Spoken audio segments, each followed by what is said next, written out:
রাওয়ালপিন্ডিতে পাকিস্তানকে 10 উইকেটে হারিয়ে বাংলাদেশ টেস্টে প্রথমবারের মতো জয় পেল।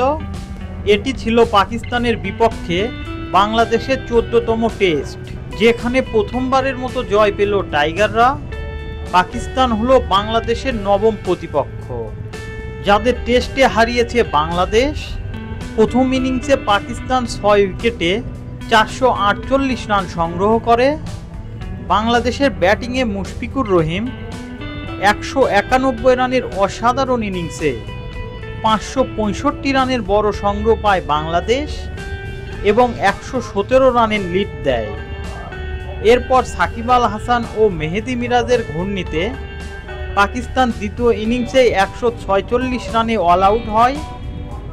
পরবর্তীতে 30 রানের সহজ লক্ষ্য তাড়া করতে নেমে বাংলাদেশের দুই ওপেনার জাকির হাসান ও সাদমান ইসলাম কোনো উইকেট না হারিয়ে জয় নিশ্চিত করে।